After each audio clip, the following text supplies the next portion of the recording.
Merci pour l'invitation. Merci pour la possibilité d'expliquer notre Landschapstekening, notre dessin du paysage artistique en Flandre. Je vais changer pour anglais, parce que nous sommes habitués de faire cette présentation en anglais. Donc, excusez-moi. Mais vous pouvez poser votre question pendant les séances Q&A en français. Et on va essayer de répondre dans notre meilleur français. Okay, so now I will switch to English, and I will give a short summary. So first I will introduce Kunstenpunt, Flanders Arts Institute, a bit, who we are and in what position we are to write this book. And then we offer a small possibility for some questions, and then we switch to an explanation about the book itself and the whole process that was prior and after the book, which is also interesting to talk about the process, but also the contents of this study on the arts field, the professional arts field in Flanders.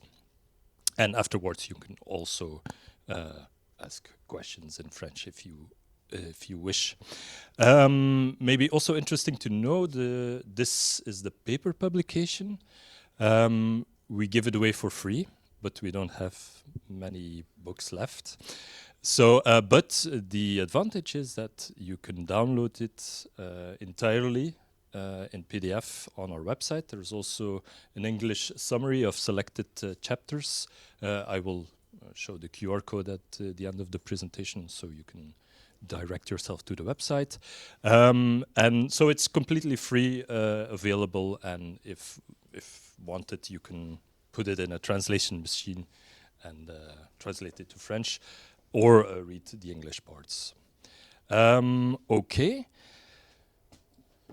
Then let's begin with a little bit of explanation on Flanders Arts Institute, Kunstenpunt. We are the steunpunt. It's a concept in Dutch, which is a bit difficult to translate in other languages. I think the best translation is expertise center. And we focus primarily on the visual arts, performing arts, and classical music. This is our motto. We are driven by knowledge, bitten by art. And in summary, we do 4 kinds of things. First and for all, we provide information and advice to people working in the professional arts in Flanders. We also do research. We connect professionals and do international and national exchange. And we stimulate innovating ideas and innovating practices. In what follows, I will give a couple of examples, so these 4 core tasks of Kunstenpunt become a little bit more clear. And our target audience, as I said, are in the first place professional artists, professional arts workers from the Flemish community, or from the Flemish community defined broadly, everyone in contact with people from Flanders working in the arts, we count as our target audience. Also important to know, we are not part of the Flemish government. We are an NGO, but we do receive Flemish government funding through the Department of Culture. We, as an organization, we serve as an intermediary link between the policy level or policy levels, because it's not only the Flemish government that has something to do with arts and cultural policy in Flanders, of course, and people professionally active in the arts. Next to the funding from the Flemish government, we also receive co-funding from the European Union. We have an Erasmus Plus accreditation. Also important to stress is that we are not an advocacy group. Our position, our intermediary position between policy and professional field is in a sense neutral. So we do not represent the specific demands of a certain group within the arts, nor are we a member organization, but we, for example, have good contacts with advocacy groups and other intermediary organizations. We will come to that back shortly after. Our tasks are also stipulated by law. So the most important framework for the professional arts in Flanders is the Kunstendecreet, the arts decree. And that Kunstendecreet also stipulates our tasks, what we should do as a Kunstenpunt, as an expertise center. We are not alone. There are similar organizations in other cultural domains. For example, FARO, which is the expertise center for cultural heritage, or Circus Centrum, which are the colleagues that work primarily for the circus arts, which we do not count as one of our target audiences. They are also funded through a separate decree, so that's also important to know. Let me give you some examples of what we then do as Flanders Arts Institute. So I talked about providing information and advice for people who are professionally active or who want to become professionally active in the field. This is one of the examples of our schrijftafels, writing tables. This one we organized at Wellens. And these are aimed at people who are applying for a funding through the arts decree. So the funding application itself is done through the channels of the government, but we as an NGO also provide advice to people who want to apply for funding. We can't provide detailed guidance for everyone applying. That would take way too much time. For example, there are about 2,000 applications per year through the arts decree, so that would take a lot of time to guide all these applications. So we take it on in a different way. So what we do is we gather people who are working on their application file, and we bring them together, and so they can talk to each other about their process, give each other feedback, and we also invite people who have some expertise on both applying for funding, but also people who have been active in the evaluation commissions who evaluate the funding applications. So we invite them and also give them the possibility to give feedback on these application files in progress. We do this several times a year, and we organize it both in Dutch and in English. So most of our events are in these both languages, because an important part of the Flemish arts professionals don't speak Dutch. So that's why we do a lot also in English. With regard to our mission to exchange and connect, we organize visitors programs, bezoekersprogramma's, in which we introduce foreign arts professionals to the local arts scenes in Flanders and Brussels. So what we do is we organize multi-day programs with these people, with, for example, studio visits, showcases, so they get to know people, artists, curators, programmers, organizations active in Flanders. It's always organized around a specific topic. For example, this is a picture taken from a recent visitors program on the topic of participatory ways of programming and collaborating. And the goal is not only to exchange between Flanders and other regions or other countries, but also to stimulate exchange among these foreign professionals themselves, who not always know each other, and if they work on the same topic, which is also interesting, to stimulate that kind of exchange. Stimulating innovation, that means that we try to foster beginning practices, innovating practices and ideas in the arts field. So this is an example of chronique publique, a trajectory, chronique du public en français, a trajectory in which my colleagues gathered in innovating insights amongst art professionals on how they deal with audiences.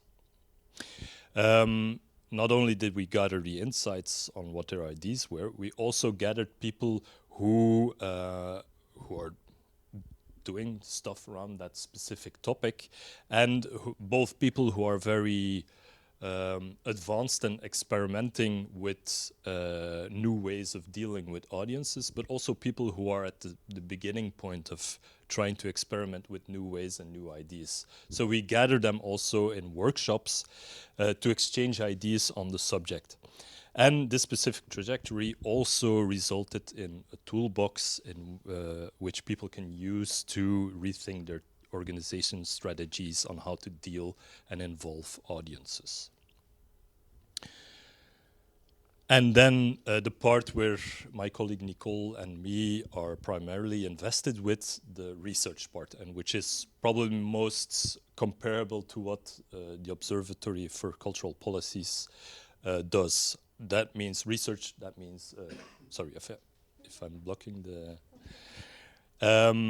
research meaning a lot of desk research, or for example, this study we conducted, a survey we conducted among people of a citizen panel. The link to the English summary of the report is through the QR code. So we did a survey amongst people on the topic of support for art. Support, it's draagvlak in Dutch. I think the best word in French is soutien. So how does the Flemish population think about art? And that generated some interesting results. The timing of that survey was also prior to the previous elections, so it also has to do with... we also keep an eye on what's happening, of course, on the policy level. And that survey generated some interesting results. For example, 2/3 of the respondents believe that art helps to think about things differently. 2/3 also believe that art contributes to social connection. Almost half of the respondents believe that art is crucial for a healthy society. So those are positive results we generated through that survey. And next to that, we didn't only inquired into, for example, what do you think about art? We also inquired people into what do you think art is? So into conceptions of art, because valuing art and defining art are things that are very connected to each other. So if you're interested, you can check the English results, and there's a small report in Dutch also publicly available through our website. So in short, that's what we do with a couple of examples. And the Landschapstekening is one of the larger trajectories we did.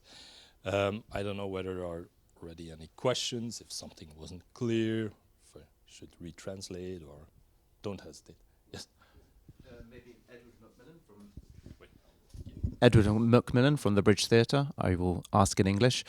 Maybe on the research side of things, so you talk to arts professionals, you talk to the public. Do you also talk to, I don't know, scientists or other psychologists about the role of arts in helping people? You said it's socially relevant, but what is there scientific backing for that, I guess? Yeah, so this specific survey was conducted among a citizen panel. So we didn't specifically ask social scientists, for example, what they think. We do have very good contacts with social scientists. But next to this specific research, so the research itself was also, we aim for scientific methodology. So it's also, we check, sometimes we work with advisory boards for research. So we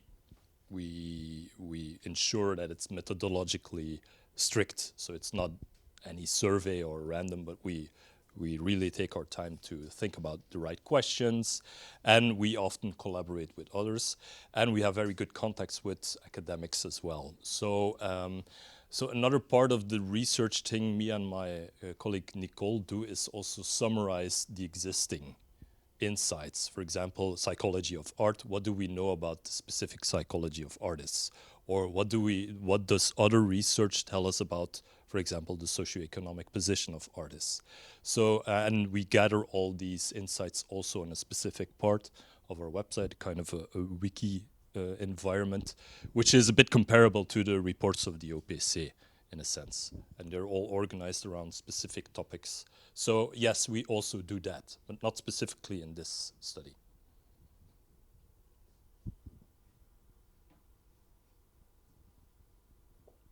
No further questions? Okay. Then I'll hand the mic over to my colleague Nikol.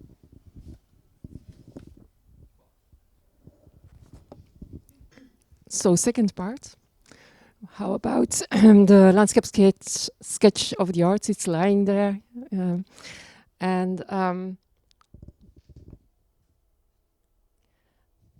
what is it?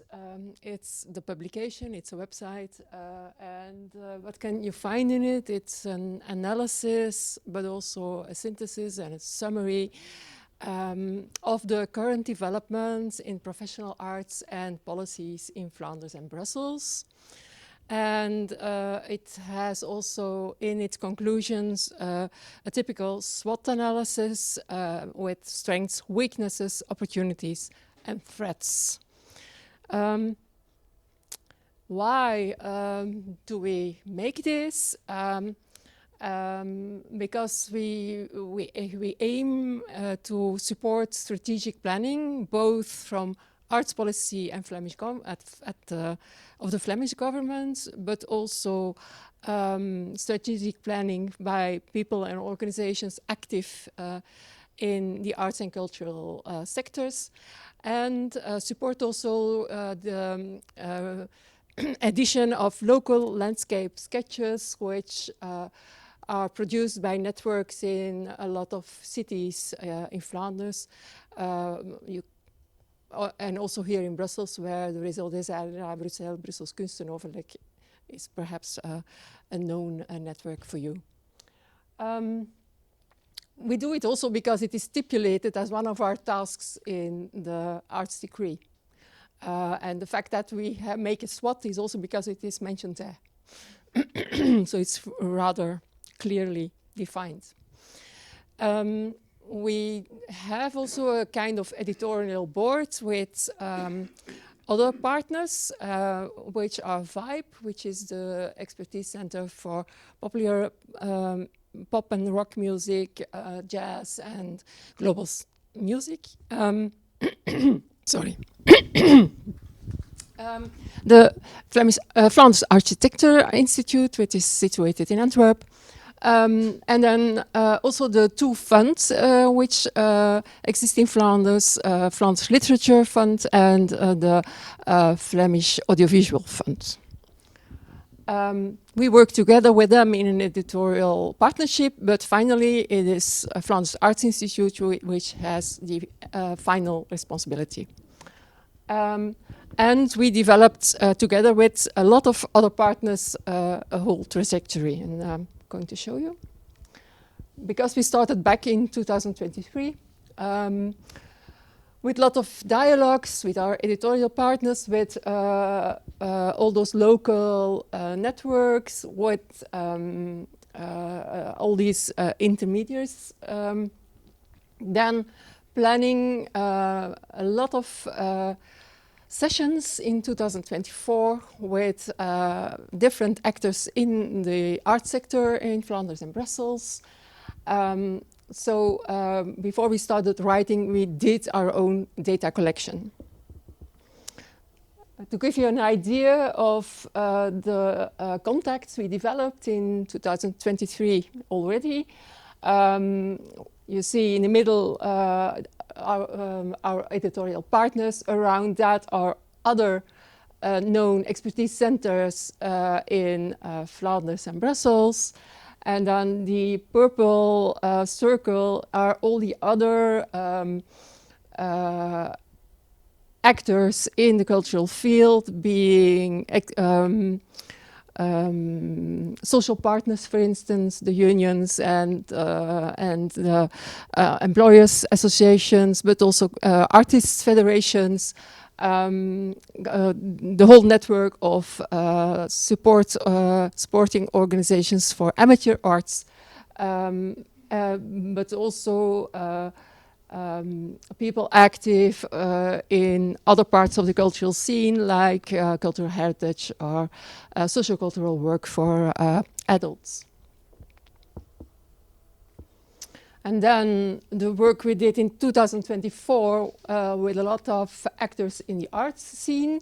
We organized sessions around disciplines or even sub-disciplines, depending on also existing needs there to meet and exchange, being performing arts, but also specific sub-disciplines like sound arts, people working in transdisciplinary practices.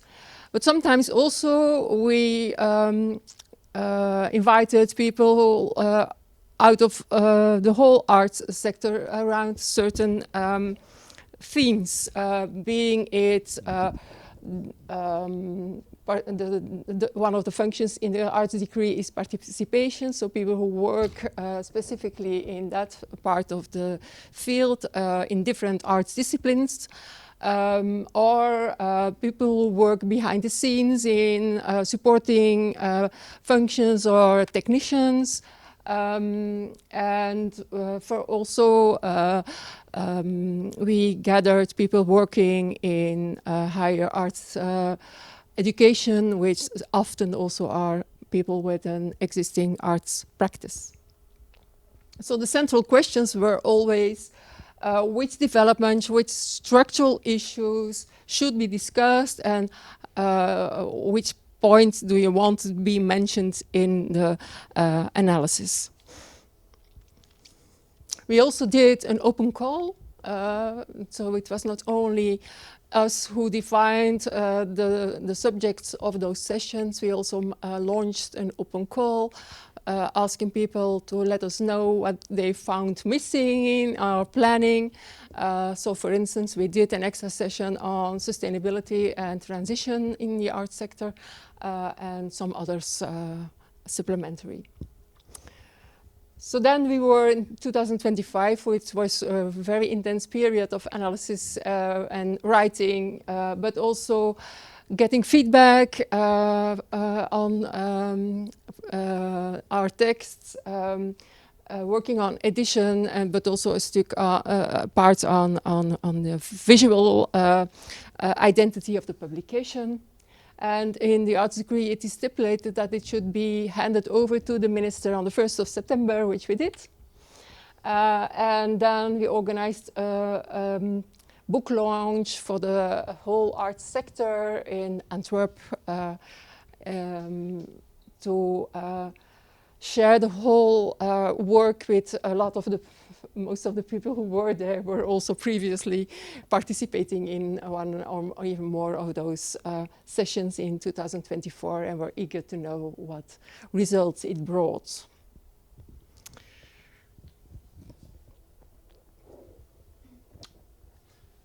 So we wanted to change again. Okay, I'll explain a bit about what's in the book. So in sum, there are two big parts in the book. One part is focused on specific disciplines. So we have 7 chapters, each focusing on the specific issues in a specific discipline. That's the first part, and the second part are more topic oriented. So we chose 10 topics to discuss in depth in the second part. My colleague Nikol will explain about the second part. I will zoom in on the first part of the Landschapstekening. So these 7 sub-chapters each offer a state of affairs of developments and trends and issues in the visual arts, performing arts, music, film, literature, architecture, and design. You see that like the first 3 of them are also our core disciplines: visual arts, performing arts, and classical music. But the music chapter also features the discussion of topics in non-classical music. For that part, we had the help of our editorial partners, VIBE, which is the organization, the Expertise Center for Non-Classical Music. They contributed, and we used their input to write the chapter on music. A similar procedure was followed with the film chapter, in which we used input by Vlaams Audiovisueel Fonds, the Flanders Audiovisual Fund, VAF, literature by Literature Vlaanderen, architecture, we used input from the Flanders Arts Institute, and design is a bit of a interesting discipline in the sense that there is currently, or at the time of the writing process, there is no dedicated partner to provide input for that specific discipline. There used to be an expertise center on design, but it has ceased to exist for about 10 years ago. There are other organizations who also take up an expertise center role for design, including the newly founded Expertise Center Design, which is situated in Ghent. But in the writing of this book, they did not have yet, maybe that will come in the future, they did not have a formal role in contributing to the Landschapstekening. So we hired external expertise for input on the issues in the design sector. So let me zoom in on the first 3 subchapters. Now, in the visual arts, as you can see, so what we did is we first took all the input we gathered through the 30+ sessions we organized together with people from the arts, which Nikol explained. And if we also kind of know what's happening, of course, in these respective fields, but we enhanced our knowledge of what is going on in the field with what in these sector sessions comes to the fore. And then when analyzing the transcriptions of everything that was said during these sessions, you clearly see that certain topics come to the fore. And in the visual arts, for example, primarily concern is focused on the individual visual artist.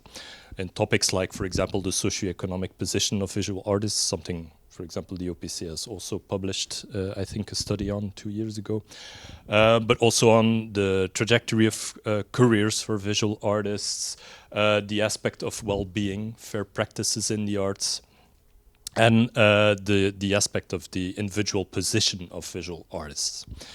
And also some concerns regarding art workers, the travailleurs d'art dans le secteur de art visuel, and the position of these individuals vis-à-vis visual arts organizations.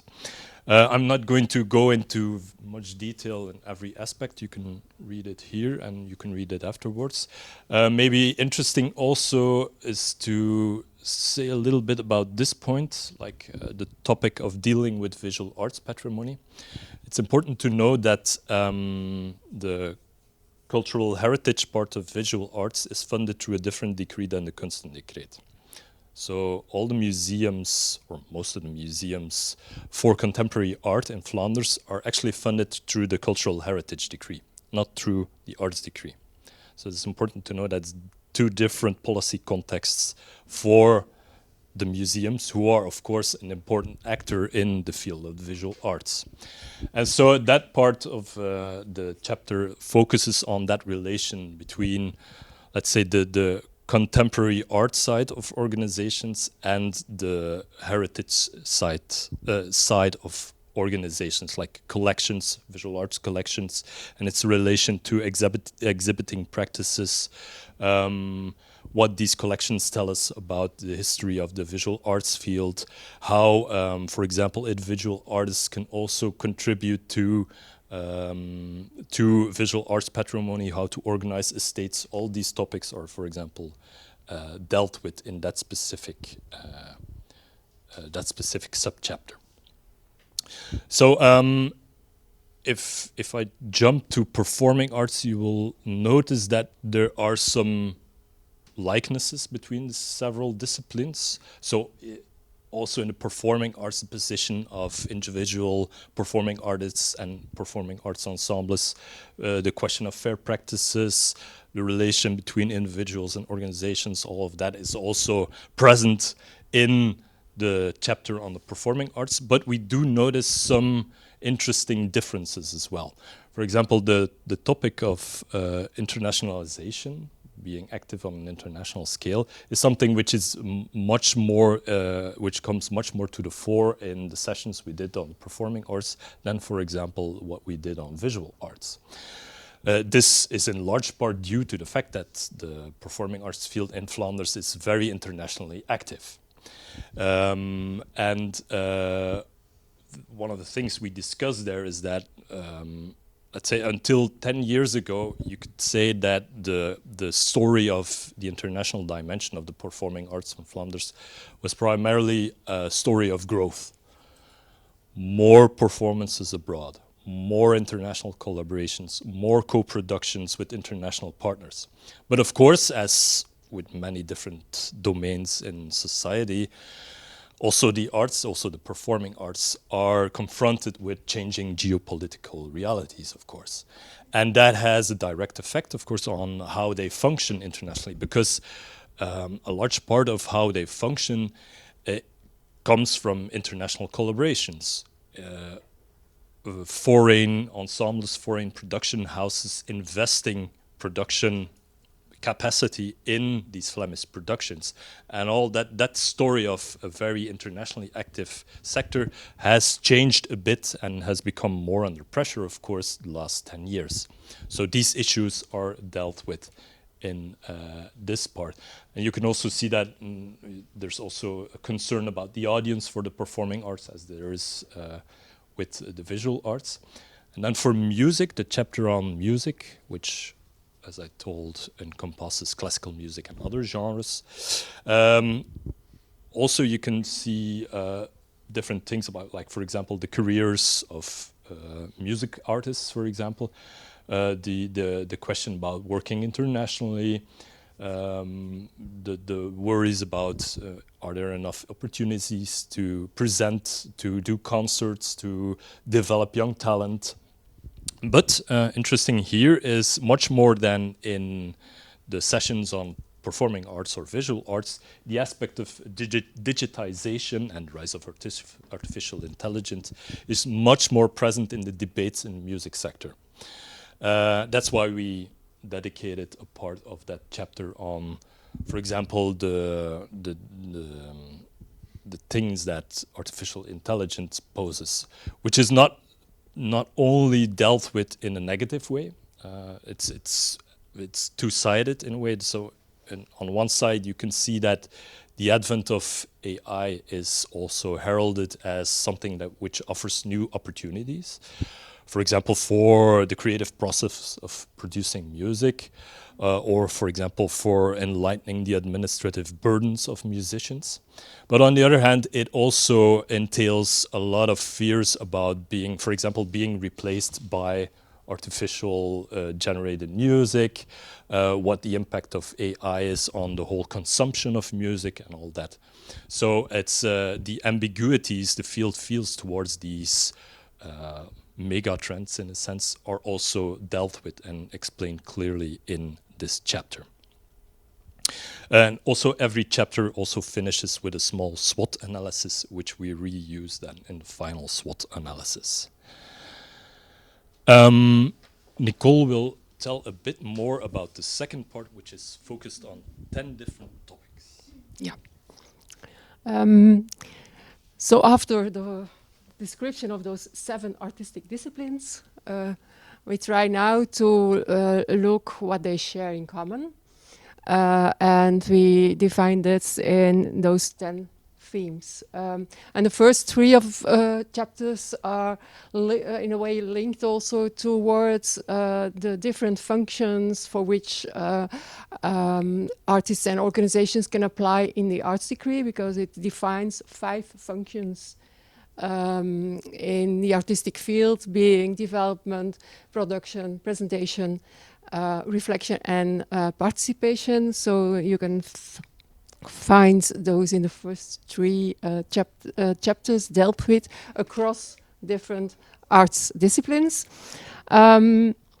And also the fourth chapter has a link towards the policy instruments in the arts decrees, because cross-sectoral work has in a way become a new artistic discipline in the arts decree.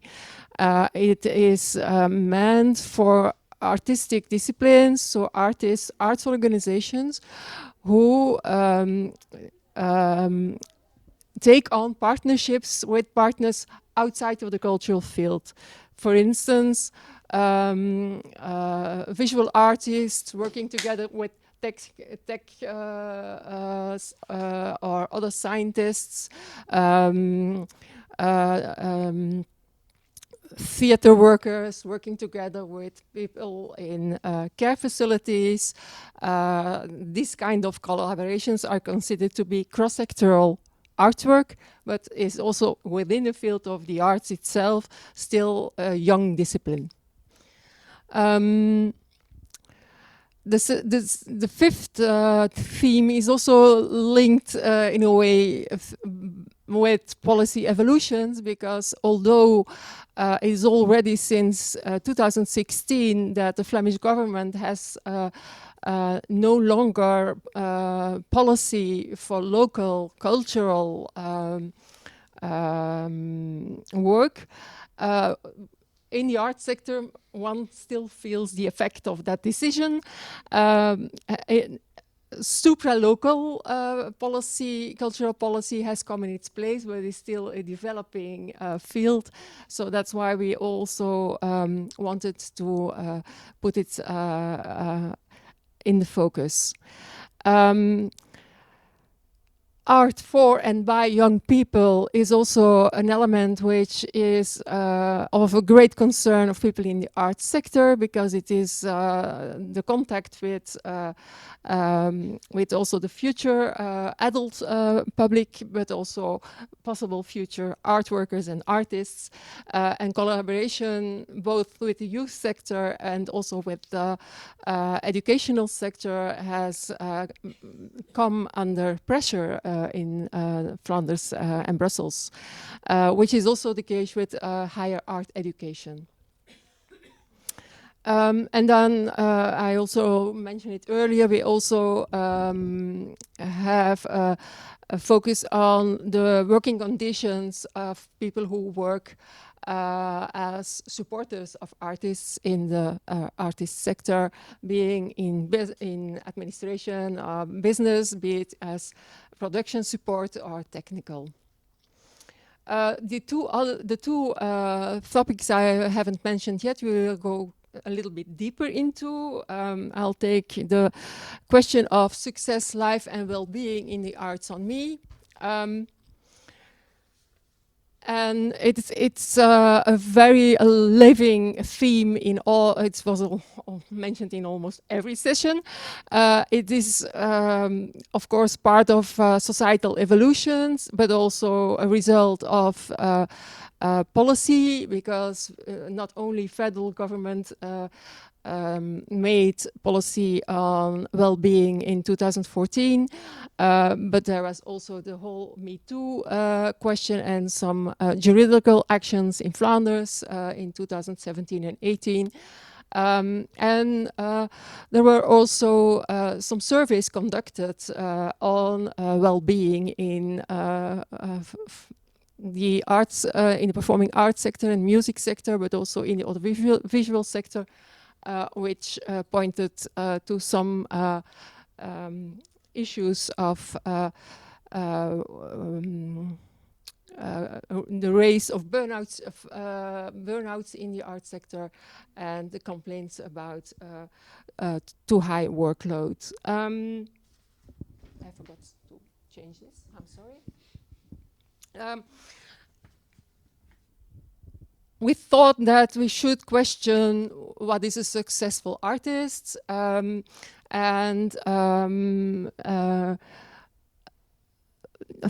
have that reflection in our work and in the art sector itself? Is it still that idea of the creative genius, and or is that a myth we should be letting go of? Because it comes with a lot of stereotypes who put a lot of stress on people in the arts. If we want to replace that by a new image, we need to broaden our view. And of course, there are new rules to support that, because fair practices has been inscripted in the new arts decree in 2021. With an implementation of fair pay, of cultural governance rules, and of integrity policies in arts organizations. But implementing those rules comes also with a cultural shift to protect well-being of people working together, developing new skills on and build a clear feedback culture, and also respect open space in planning for time, space, and budgets. And this means that we have to tackle systemic challenges and work on transformation and change.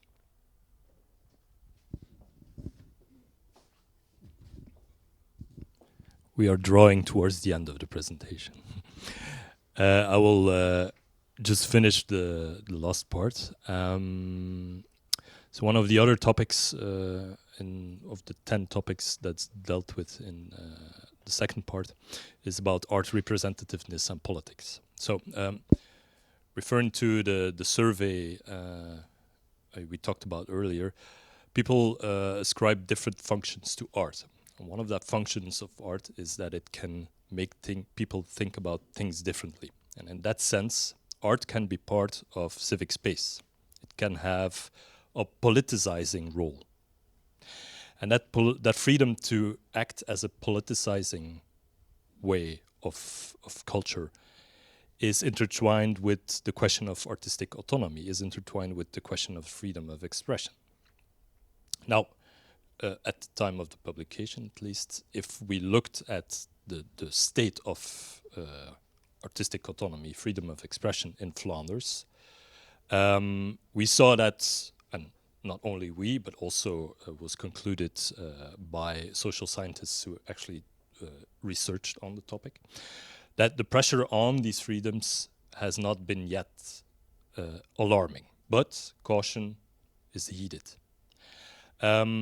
Because the pressure on artistic autonomy of artists and our organizations, their freedom of expression, can be shifted very subtly.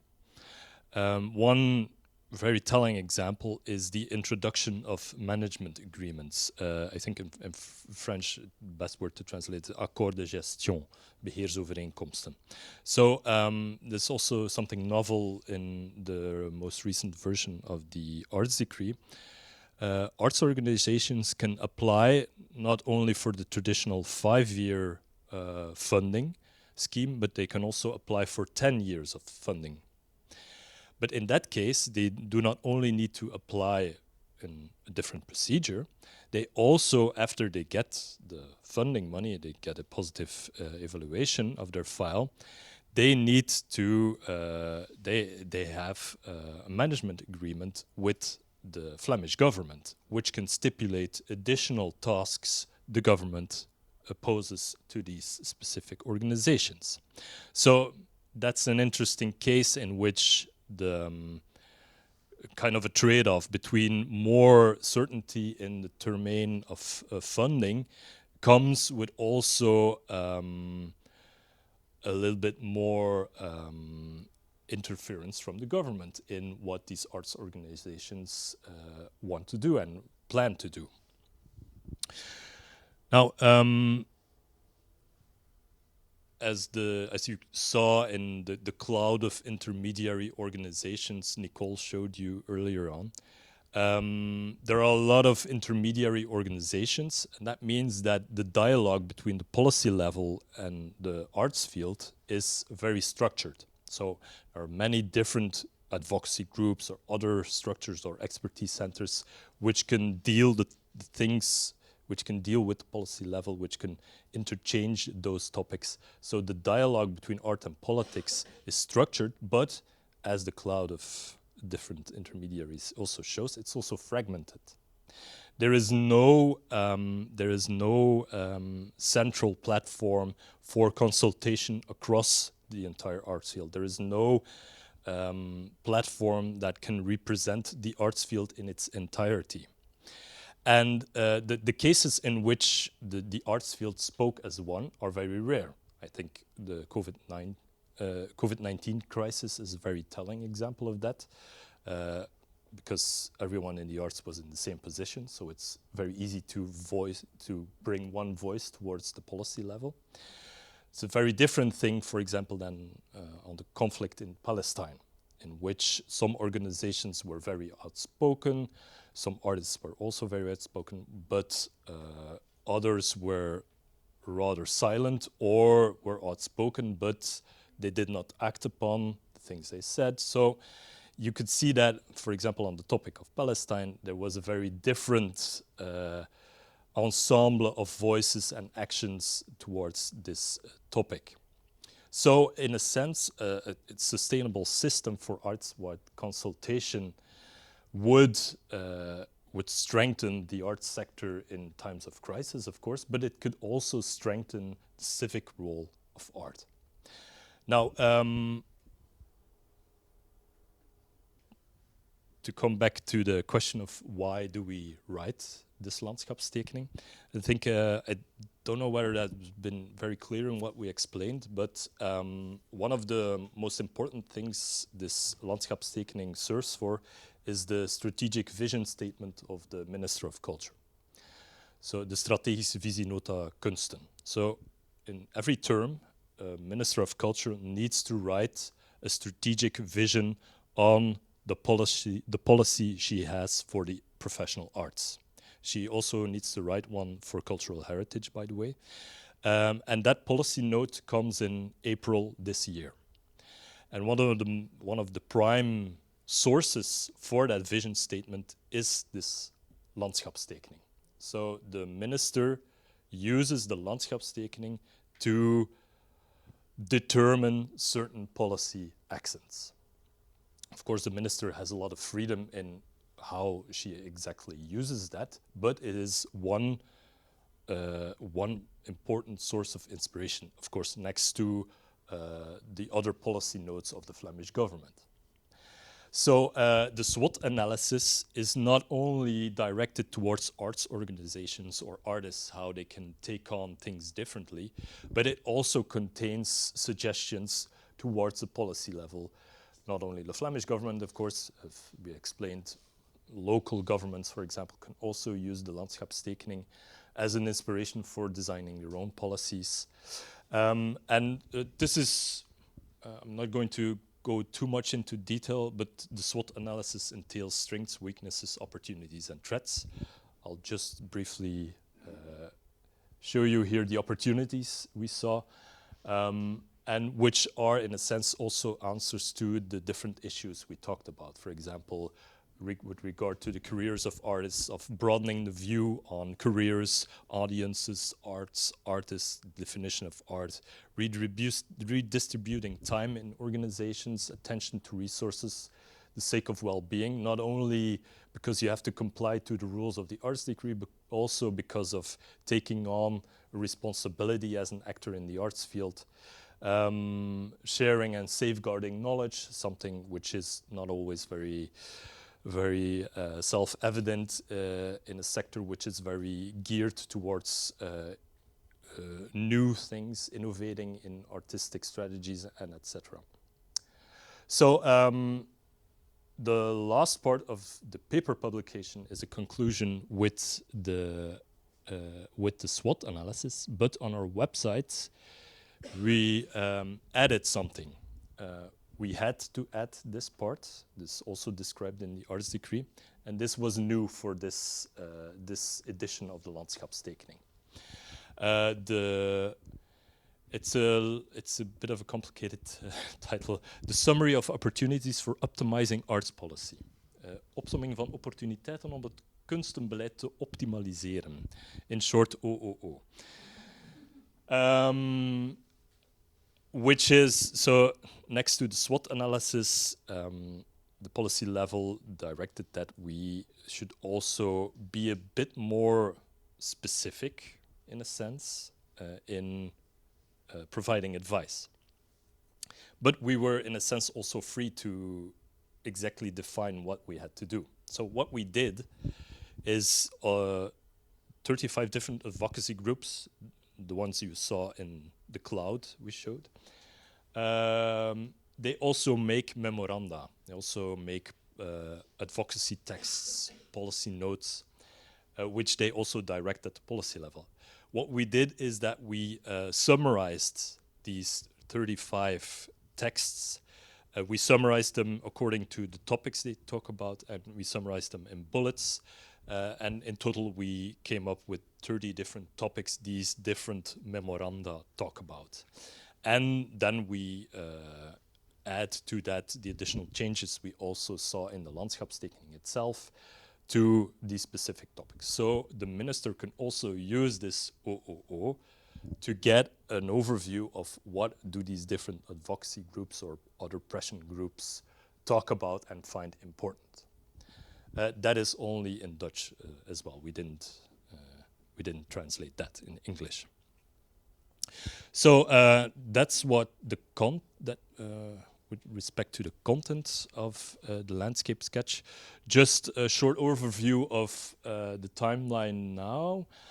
So currently we're doing several activities in which we also present the Landschapstekening as we did today, but in which we also directly deal with certain topics we mentioned in the Landschapstekening. Of course, next to that, our own strategic plans as an expertise center for the coming years will also be based, of course, upon what we wrote in that Landschapstekening. The strategic vision statement I talked about appears in April 26, so that will be also an important date for us to see what the minister will actually do the coming years. And something which is not stipulated in the arts decree or anything else, but the minister, when she in the beginning of her term, she mentioned that she would write a kind of an encompassing vision statement on culture, the Horizon 2035 note, which is a kind of future cultural policy note, which is bound to appear in September 26, and which we also hope the minister takes on different things from the Landschapstekening Kunsten also in that specific policy note. And another important deadline for us, at least, is December 26, which is the deadline for applications for the new multi-year funding round in the arts decree. So all the organizations that are reapplying or applying as new for multi-year funding can use the Landschapstekening for their own strategic plans. And we also organize events in which we try to tap into their own specific plans for that. Thank you for your attention. Thank you.